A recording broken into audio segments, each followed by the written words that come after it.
Mga pagbasa ng mga salita ng makapangyarihang Diyos, ukol sa paghahangad sa katotohanan. Paano hangarin ang katotohanan? Ika-10. Ika-6, iba't ibang pagpapamalas ng mga likas na kondisyon, ng pagkatao, at ng mga tiwaling disposisyon. Kabastusan. Nagbahaginan tayo noong nakaraan tungkol sa maraming partikular na pagpapamalas, kaugnay ng pagkatao, mga likas na kondisyon, at mga tiwaling disposisyon. Ngayon, ipagpapatuloy natin ang pagbabahaginan tungkol sa ilang partikular na pagpapamalas, kaugnay ng tatlong aspektong ito. Magsisimula tayo sa unang pagpapamalas. Kabastusan. Ano ang ibig sabihin ng terminong ito? Ibig sabihin, ang isang tao ay hindi maganda ang tindig, hindi matuwid at disente, at siya ay malihim at patago. Ibig sabihin, ang pag-uugali at asal ng isang tao ay mukhang medyo buktot. Medyo buktot. Tila medyo abstrakto iyan. Hindi na ilalarawan sa isip ng karamihan ng tao kung ano mismo ang pagpapamalas ng kabuktutang ito. Mayroon pa ba? Ang kabastusan ay nangangahulugan na medyo mababang uri ang pag-uugali at asal ng isang tao. Ilang aspekto na ang nabanggit mo. Pagiging malihim at patago, buktot, mababang uri, kasuklam-suklam, kahiya-hiya. Hindi ba't ang mga ito ang mga pagpapamalas? Kung gayon, maaari bang mapalitan ang konsepto ng kabastusan ng pagiging kasuklam-suklam at mababang uri? Maaari. Sa aling aspekto ikinakategorya ang mga pagpapamalas na ito ng kabastusan? Isa ba itong depekto ng pagkatao? Higit na mas malubha sa kalikasan ang pagpapamalas na ito kaysa sa isang depekto ng pagkatao, kaya hindi ito maaaring ikategorya bilang isang depekto ng pagkatao. Ang kabastusan ay isang pagpapamalas ng ubod ng samang karakter. Kung kumikilos ang isang tao sa bastos na paraan, bagamat hindi masasabi na masamang tao ang taong ito, kung titingnan ito mula sa mga pagpapamalas ng kabastusan, dahil sa mga ito ay palaging nakakaramdam ang mga tao ng pagtutol at pagkasuya. Ang mga gayong tao na nagpapakita ng kabastusan ay tiyak na palihim at patagong gumagawa ng mga bagay-bagay nang hindi man lang nagiging hayagan, umaasal sa paraang medyo mababang uri, at palaging gumagawa ng mga kasuklam-suklam na bagay. Ibig sabihin, gumagamit sila ng mga kasuklam-suklam, walang kahihiyan, at kahiyahiyang pamamaraan sa paggawa ng mga bagay-bagay, mga pamamaraang hindi matuwid o bukas. Karamihan sa mga tao ay nakakaramdam ng pagkasuya at pagkamuhi kapag nakikita nila ito. Ipinapakita nito na sila ay kasuklam-suklam at hamak. Ang pinaka-prominenteng katangian nila ay ang pagiging lubhang walang kahihiyan, mababang uri at kasuklam-suklam. Ano man ang gawin o sabihin nila, hindi nila kayang maging matuwid at bukas. Palagi silang may mga lihim na pakana at nakikibahagi sa ilang bagay na kahiya-hiya. Halimbawa, ang pananampalataya sa Diyos ay universal na kinikilala bilang isang napakamarapat na usapin, isang bagay na kayang unawain at sang-ayunan ng mga tao.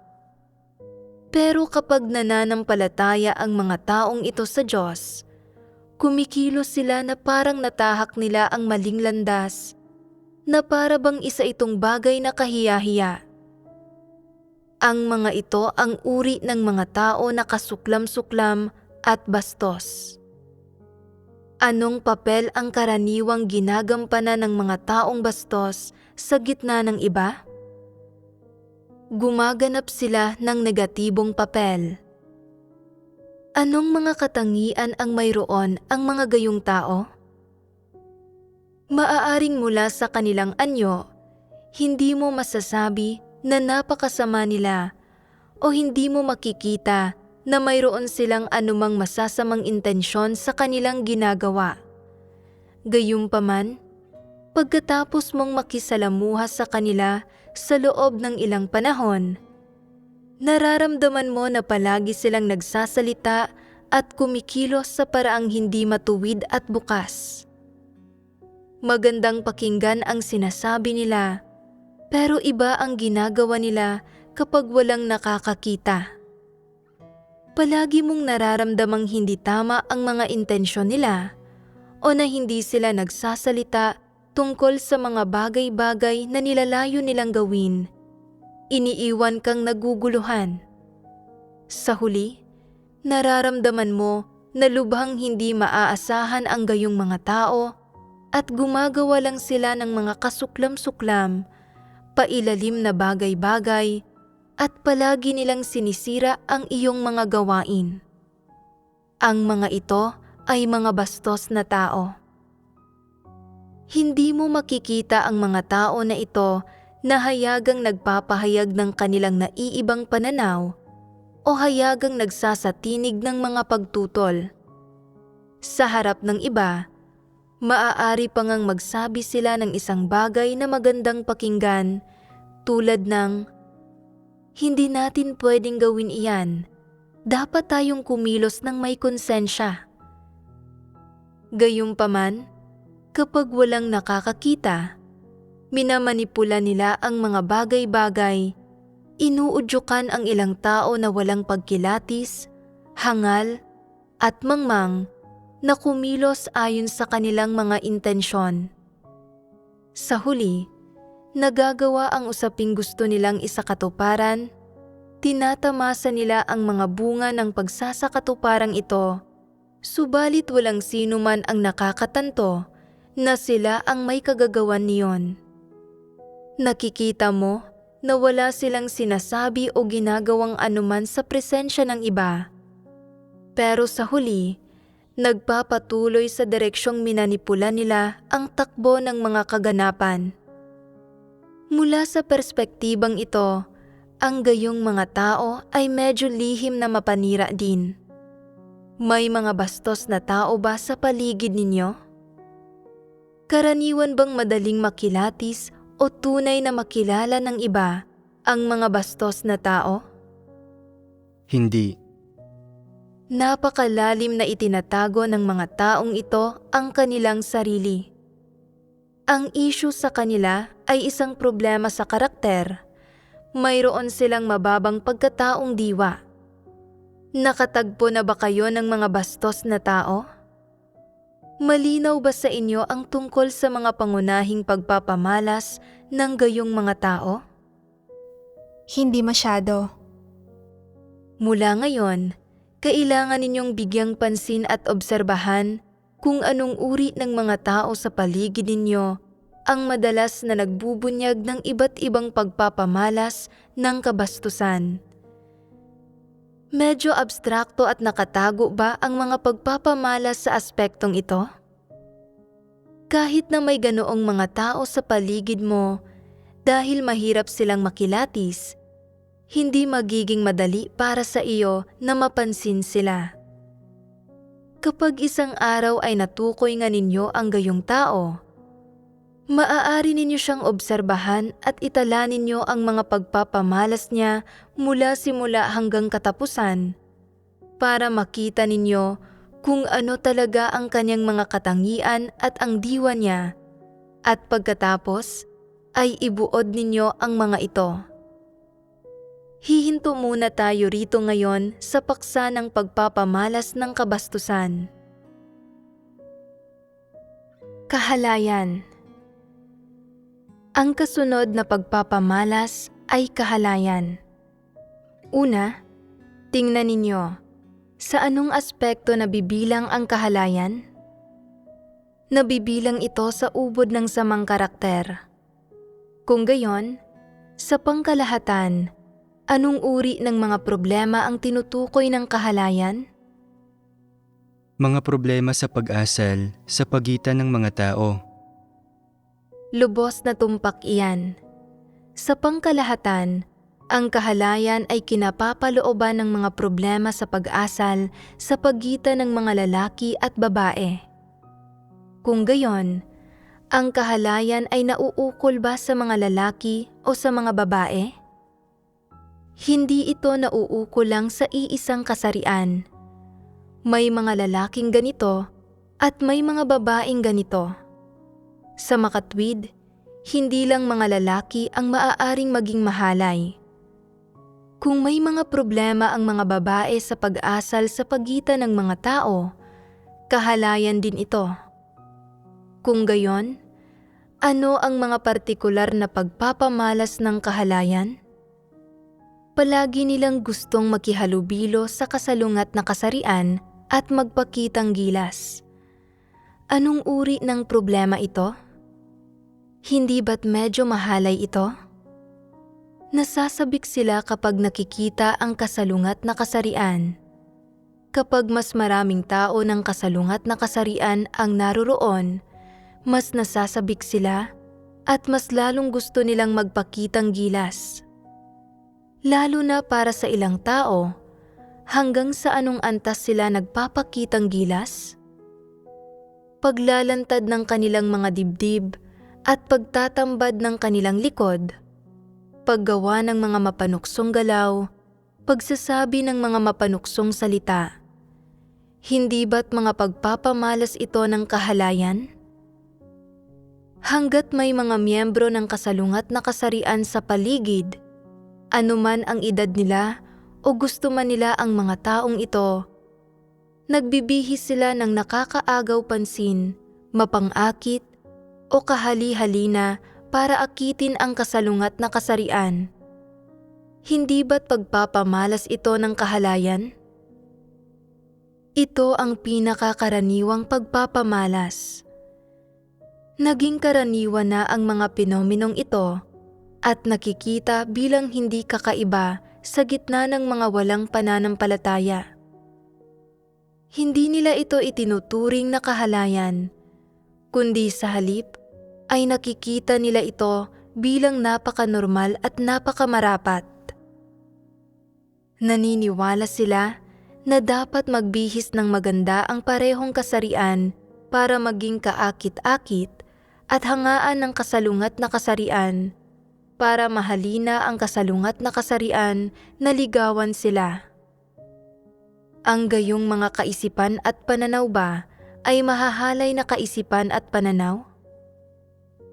Palagi nilang gustong maging sentro ng atensyon para sa kasalungat na kasarian. Palaging gustong akitin ang mga ito at gawing interesado ang mga ito sa kanila. May asawa man sila o wala, o anuman ang kanilang edad, palagi silang mayroong ganitong mga kaisipan at pagkilos at puno ng gayong pag-iisip ang buhay nila. Hindi ba't kahalayan ito? Ang mga ito ay ilang pagpapamalas na medyo katanggap-tanggap para sa karamihan ng tao at hindi nila itinuturing na labis na mahalay. Gusto lang ipresenta at ipakitang gilas ang sarili sa harap ng kasalungat na kasarian. Halimbawa, ang pagsusuot ng magagandang damit, pag-spray ng kaunting pabango, pagbibihis ng medyo mapang-akit, pagsasabi ng mga mapanuksong salita, o pangangalandakan ng sariling alindog. Para sa karamihan ng tao, ang mahahalay na pagpapamalas na ito ay mga bagay na matitiis. Ang isang mas malubhang pagpapamalas ng kahalayan ay na sa kahit anong kapaligiran nila nakikita ang mga miyembro ng kasalungat na kasarian, ang gayong mga tao ay nangangahas na umakto ng hindi nararapat at hawakan sila. Kaswal silang lumalapit sa mga kasalungat na kasarian at hinahawakan nila ang mga ito nang hindi isinasaalang-alang kung pumapayag ba ang mga ito. Kumikilos na para bang matagal na silang pamilyar sa isa't isa. Partikular silang mahusay sa pag-oobserba ng mga ekspresyon at reaksyon ng iba. Kung nakikita nilang hindi nasusuklam at medyo maamo ang isang tao, nangangahas silang kaswal na hawakan ang ulo o likod nito, o umuupo pa nga ng malapit dito, o kung hindi naman, nagpupumiglas ang ibang tao, hinahawakan nila ang kamay nito. Ang ilang babae ay kayang direktang kumandong sa mga lalaki nang hindi iniintindi kung ano ang maaaring maramdaman ng iba kapag nakita ito. Lumampas na ito sa simpleng pagpapakitang gilas, naging mas konkreto na ito. Hindi ba't pagiging mahalay ito? Kaya bang tanggapin ng karamihan ng tao ang ganitong uri ng kahalayan? Hindi iniisip ng ilang tao na malaking usapin ito at sinasabi pa nga nila, hindi ito kahalayan. Napaka-normal na magpakita ng pagkagiliw sa isa't isa ang mga lalaki at babae. Kung hindi, ano pa ang silbi ng mabuhay? Dapat maaliw ang mga lalaki sa mga babae at dapat maaliw ang mga babae sa mga lalaki. Saka lang nagiging interesante ang buhay. Kung walang sino man sa kasalungat na kasarian ang gumagawa ng ganoong mahahalay na galaw sa kanila, iniisip nila, dahil ba wala akong anumang alindog? Bakit hindi ko maakit ang kasalungat na kasarian? Pagkatapos ay nakakaramdam sila ng pagkadismaya. Kapag nakakatagpo ang gayong mga tao ng isang taong mahalay na lumalandi sa kanila, labis silang nasisiyahan at natutuwa sa loob-loob. Sa pinakamababa, nakakaramdam sila ng pisikal at mental na pagkalugod. Iniisip na may kabuluhan ang kanilang buhay kapag may isang taong interesado sa kanila. Kaya naman, kayang tanggapin ng ilang tao ang ganitong uri ng kahalayan. Halimbawa, ipagpalagay na may gusto ang isang tao sa iba at may nararamdaman siya para dito. Kung palagi siyang hindi pinapansin ng taong iyon at hindi ito nagpapakita ng interes sa kanya, lubha siyang nadidismaya. Pero kung paminsan-minsan ay hinahawakan siya ng taong iyon, tinutukso siya, hinahaplos ang kanyang kamay o umuupo ng malapit sa kanya, sapat para maramdaman niya ang init ng katawan nito. O higit pa rito, kung isa itong lalaki na umakto ng hindi nararapat sa isang babae, iniisip niya, maganda iyan, gusto niya ako. Kahit na hindi kami pwedeng magsama bilang iisa sa mundong ito, ang matrato niya ako ng mahalay gaya nito, kahit papaano ay nagiging sulit ang buhay ko. Kita mo, tinatanggap ng ilang tao ang ganitong uri ng kahalayan mula sa kaibuturan ng kanilang puso, sa halip na hamakin ito. Nakasalalay ang saloobin nila sa kung gusto ba nila ang tao ng kasalungat na kasarian na gumagawa ng mga bagay na ito.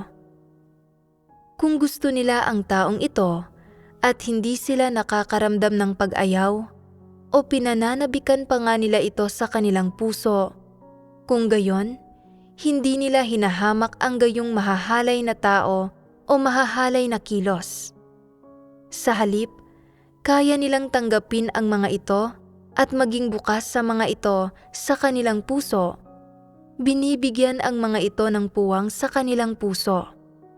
Kaya, tinatanggap ng ilang tao sa loob-loob nila ang gayong mahahalay na individual. Dahil hindi mabuti ang mga taong mahalay, hindi ba't nangangahulugan iyon na mahalay rin iyong mga kayang tumanggap ng ganoong mahalay na pag-uugali? Mahalay rin sila. May ilang pagpapamalas na mas malala kaysa sa ganitong uri ng kahalayan. Hindi lang bahagyang pagpapakitang gilas, hindi lang pakikipagpalitan ng mga tingin o pagkakaroon ng kaunting paghaplos, kundi lumalagpas pa nga. Ang isipan ng mga taong ito ay tuluyan ng nilamon ng gayong mahahalay na bagay. Kung nangyayari ito kapag nakikipagrelasyon ang isang tao, isa itong normal na pagpapamalas. Pero kung hindi ito pinahihintulutan ng edad at mga aktwal na sitwasyon ng isang tao, at buong-buo pa rin niyang iniisip ang gayong mga bagay kapag nakikita ang kasalungat na kasarian, kung gayon, ano ang diwa ng pagpapamalas na ito? Nangangahulugan ito na kapag kaharap ang kasalungat na kasarian, palagi siyang mayroong isang uri ng pagnanais at pananabik o mayroon siyang layon sa isipan. Hindi lang ito dahil gusto niyang matugunan ang isang psikolohikal na pangangailangan at iyon na iyon. Sa halip, gusto niyang gumawa ng mga konkretong aksyon at magkaroon ng konkretong pag-usad. Sa puso niya, palagi niyang hinahabol ang mga bagay na ito. Bukod sa pag-iisip tungkol sa mahahalay na bagay sa isipan niya, pagdating sa kanyang pag-uugali, nagsisimula rin siyang maghanap na makipag-ugnayan sa mga angkop na miyembro ng kasalungat na kasarian para magpakasasa sa kanyang sexual na pagnanais at maglabas nito. Hindi ba't mahahalay ang gayong mga tao? Kung ikukumpara sa dalawang naunang uri ng mahahalay na tao, hindi ba't napakamapanganib at nakakatakot ang ganitong uri ng mahalay na tao? Ang gayong mahahalay na tao ay maaaring umaksyon anumang oras. Ipinapakita na nito na sila ay napakabuktot at sobrang mahalay. Tungkol naman sa mga antas na lampas pa rito, hindi na natin tatalakayin pa ang mga ito. Kaya, sa tatlong uri ng kahalayan na ito, alin ang kaya ninyong tanggapin? Ibig sabihin, alin ang nagpaparamdam sa inyo na ang taong kumikilos ng ganoon ay normal lang, hindi isang malaking problema, at na isa siyang taong wala kayong gaanong nararamdaman na pagkasuklam o paghamak, at na medyo kaya ninyong tanggapin? Anong antas ng kahalayan ang kaya ninyong tanggapin? Hindi namin kayang tanggapin ang anumang antas. Bakit hindi ninyo kayang tanggapin ang anumang antas ng kahalayan? Ang kalikasan ng huling uri ng kahalayan ay labis na ubod ng sama. At bagamat ang unang uri ng kahalayan ay may kinalaman lamang sa pagpapakitang gilas sa harap ng kasalungat na kasarian, nagsasanhi ito ng mga kaguluhan sa mga nakapaligid sa kanila. Ang unang uri ng tao ay walang malinaw na pakiramdam ng kaibahan ng kasarian sa loob ng puso niya. Ang karamihan ng tao ay nagbibigay pansin sa mga hangganan sa pagitan ng mga lalaki at babae kapag nakikisalamuha sa kasalungat na kasarian. Sa partikular, pagdating sa mga babaeng nakikisalamuha sa mga lalaki, dapat silang manatiling mahinhin at magpanatili ng ilang hangganan sa harap ng mga lalaki. Gayunpaman, nasisiyahan ang ilang babae sa pakikihalubilo sa kasalungat na kasarian at nasasabik sila kapag may nakikita silang isang taong nagugustuhan nila. Sa sandaling magkaroon sila ng pagkakataon, nakakahanap sila ng dahilan para makipag-ugnayan. Ang sinumang sadyang naghahanap na makisalamuha sa kasalungat na kasarian ay may hindi normal na bagay sa puso niya.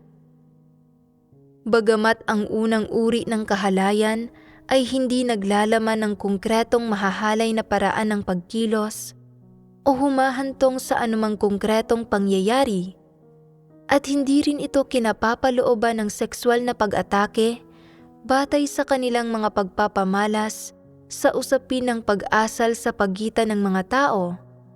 Ang mga taong ito ay walang malinaw na mga hangganan sa pagitan ng mga lalaki at babae. Ibig sabihin, sa puso nila, wala silang malilinaw na hangganan at hindi nila nauunawaan na dapat mayroong pakiramdam ng kahihiyan ang mga normal na tao at hindi sila maging dahilan para maliitin sila ng iba. Kung ang isang tao ay nagpapakita ng mahahalay na pagpapamalas nang walang anumang nararamdaman tungkol dito, hindi siya normal na tao at kahit papaano ay wala siyang konsensya at katwiran ng normal na mga tao. Lalaki man o babae ang isang tao, dapat niyang sundin ang mga hangganan sa pagitan ng mga kasarian at dapat malinaw sa puso niya na hindi pwedeng lumagpas sa mga hangganang ito. Nilikha ng Diyos ang mga lalaki at babae nang may mga likas na pagkakaiba. Hindi posibleng palabuin ang linya sa pagitan ng mga ito. Kung palaging walang malilinaw na hangganan sa pagitan ng mga lalaki at babae ang isang tao, at palagi siyang nagpapakitang gilas sa harap ng kasalungat na kasarian, hindi lang ito pangkalahatang pagpapalayaw o kawalan ng pagpipigil. Kinapapalooban ito ng isang isyu ng pag-asal sa pagitan ng mga tao. Hindi mahalaga kung ang mga bagay na ginagawa niya ay kinapapalooban ng mga konkretong problema o hindi, hanggat may kinalaman ang mga pagpapamalas na ito sa mga isyu ng pag-asal sa pagitan ng mga tao. Ang mga ito ay hindi naaayon sa pakiramdam ng kahihiyan ng tao. Lalo na pagdating sa mga usapin sa pagitan ng mga lalaki at babae, kung ang isang tao ay hindi alam ang kahihiyan o walang pakiramdam ng kahihiyan, nasa malaking panganib siya. Kung kaya mong sadyang ipangalandakan ang iyong alindog sa harap ng kasalungat na kasarian at subukang akitin sila, ikaw ay malamang na umusad sa susunod na antas ng kahalayan. Maaaring magsimula ka sa pagpapakitang gilas, pero madali iyong mauuwi sa paghawak-hawak, at mula sa paghawak-hawak, madali itong mauuwi sa isang mas konkretong bagay. Sa huli, ay maaaring hindi mo na ito makontrol. Kita mo? Anuman ang antas ng kahalayan, basta't nasa loob ito ng saklaw ng kahalayan, may kinalaman ito sa problema ng pag-asal sa pagitan ng mga tao. Sa sandaling may kinalaman ito sa problema ng pag-asal sa pagitan ng mga tao, walang kaibahan sa pagitan ng mga antas ng kalubhaan. Ito ay dahil ang gayong mga problema ay maaaring lumaki. Simula sa pagpapakitang gilas at kawalan ng pakiramdam ng kahihiyan, madali itong humantong sa pisikal na pagdikit, pagkakaroon ng pagkagiliw, at pagkatapos ay pagiging kapwa hindi na mapaghihiwalay. Mula roon, maaari pa itong lumaki palalo, hindi na makontrol, nagiging masyado ng huli para magsisi. Sa sandaling maging realidad ito, mahirap na itong ihinto ng maayos.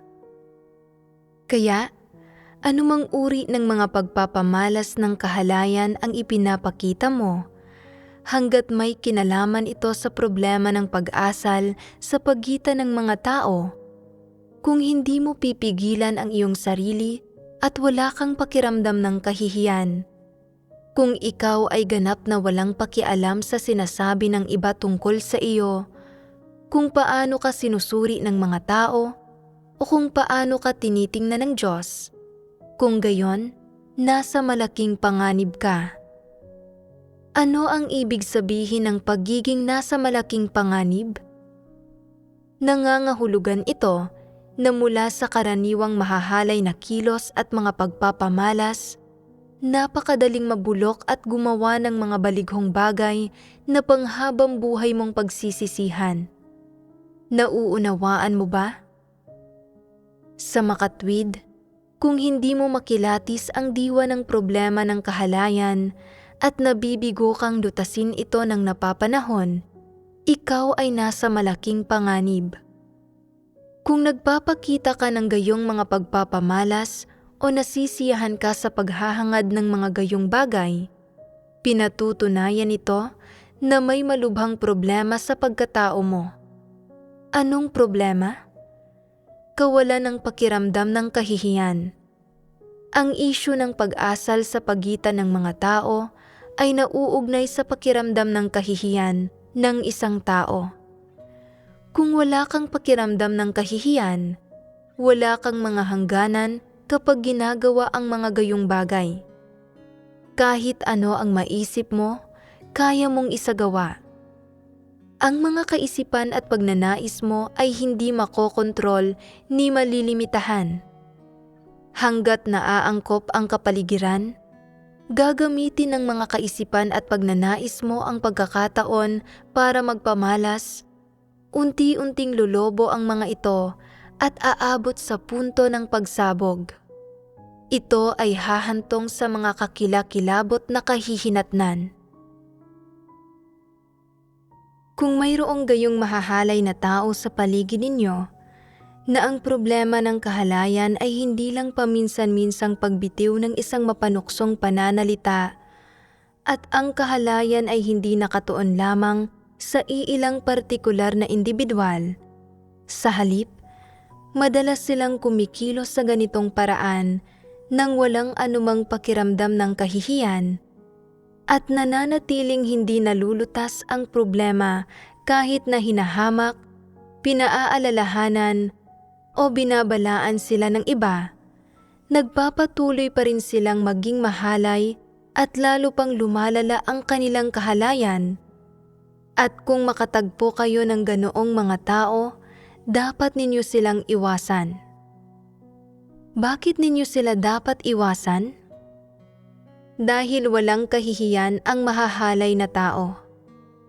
Mayroon bang anumang pagpipigil sa kanilang mga kilos ang mga taong walang kahihiyan?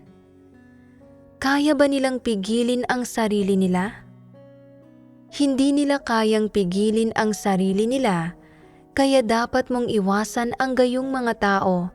Gawin mo ang lahat ng iyong makakaya para iwasang makihalubilo sa kanila.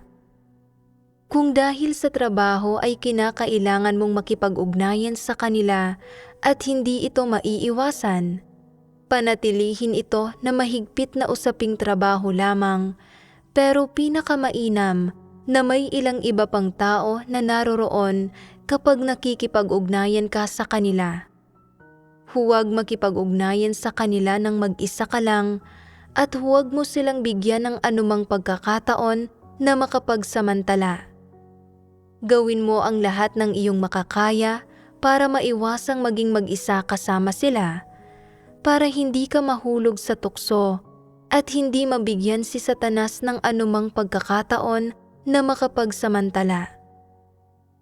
Anumang uri ito ng mahalay na pag-uugali, hanggat natutukoy mo na ang gayong mga tao ay walang kahihiyan sa kanilang pag-asal sa pagitan ng mga tao, na kaya nilang makipaglandian sa sinumang miyembro ng kasalungat na kasarian, at nalabis pa nga silang mahalay na kaya nilang magsabi ng malalaswang biro sa presensya ng maraming miyembro ng kasalungat na kasarian.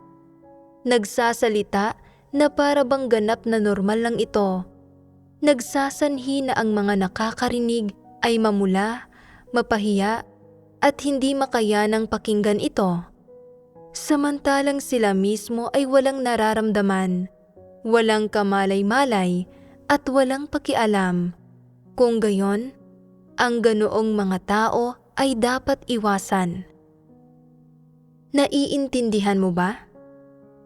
Lalo na kapag sa pakikisalamuha sa kanila ng mag-isa, pinapakitaan kanila ng espesyal na pag-aalaga at atensyon, at higit pa nga roon ay mapagparaya sila sa mga kapintasan at depekto mo, At pagkatapos ay madalas ang paghawak-hawak nila sa iyo o ipinepresenta nila ang kanilang sarili sa panlabas bilang maginoo at pino, pero ang mga salita nila ay palaging may bahid ng kalaswaan. Napakamapanganib ng gayong mga tao at dapat kayong maging mapagbantay laban sa kanila. Mayroon ding ilang tao na para sa mga usaping malinaw na pwedeng pagbahaginan o ipagtanong sa isang tao na pareho ang kasarian, o para sa trabahong pwedeng mapangasiwaan kasama ang isang tao sa parehong kasarian, hindi ito ginagawa, kundi sa halip ay iginigiit nila ang paghahanap ng isang tao sa kasalungat na kasarian.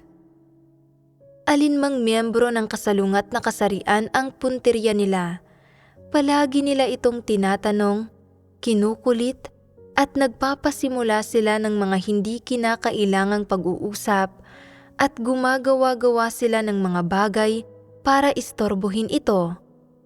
Palaging tinatanong ang taong ito ng mga walang saysay na katanungan na hindi naman kailangang itanong at nagsisikap pa nga sila ng husto na lumikha ng mga pagkakataon para makasalamuha ang taong ito ng mag-isa.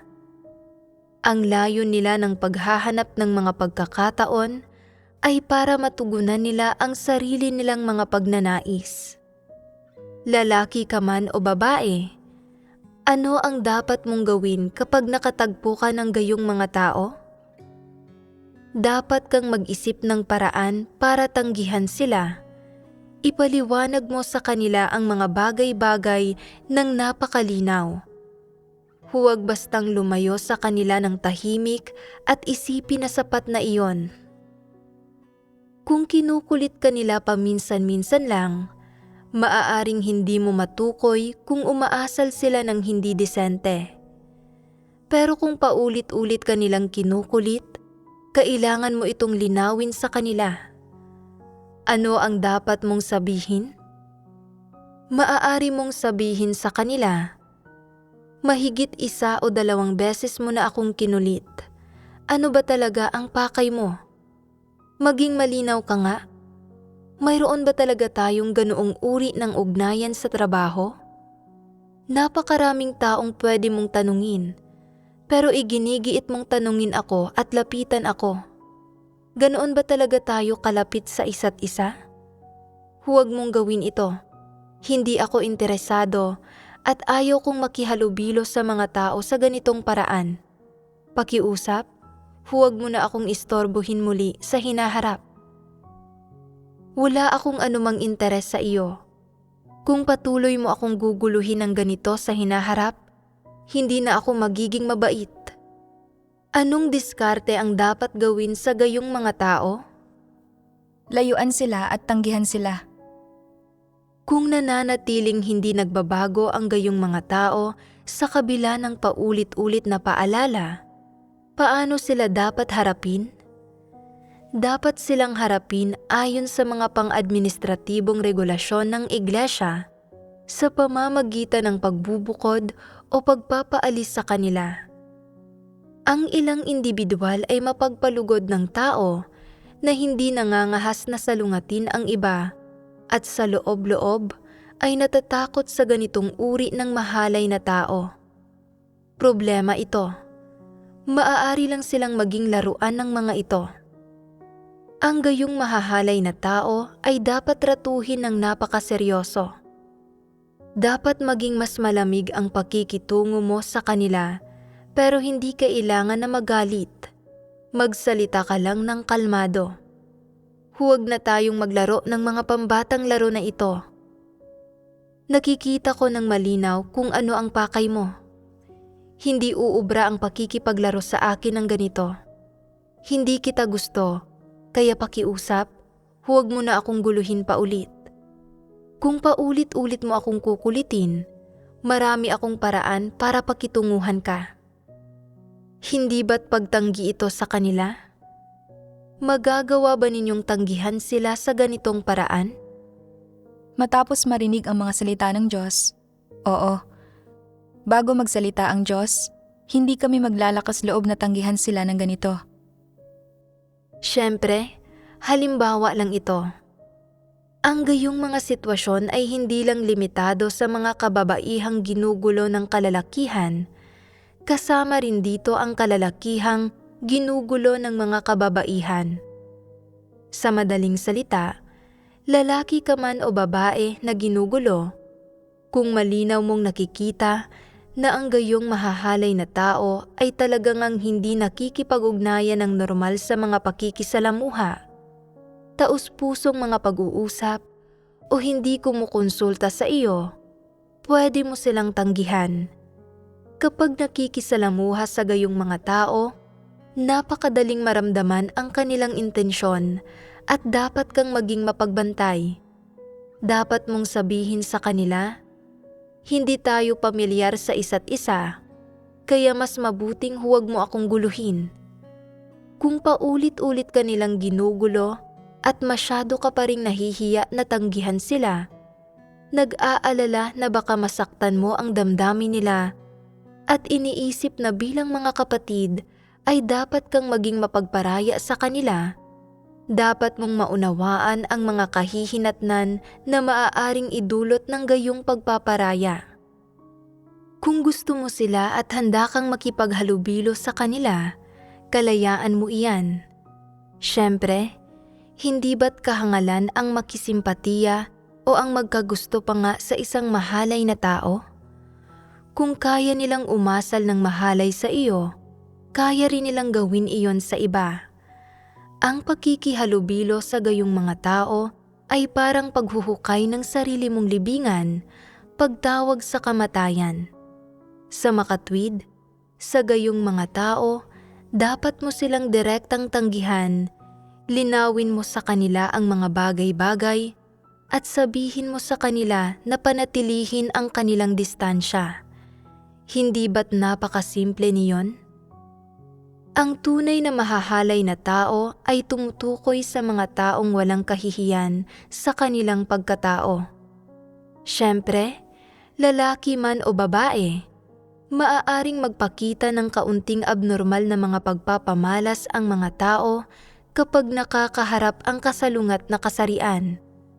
Basta't hindi ito nakagawian, hindi humahantong sa mga kilos o kahihinatnan, at kaya itong itama ng isang tao kapag nararamdaman niyang hindi ito tama pagkatapos ng ilang panahon, hindi ito maikakategorya bilang kahalayan.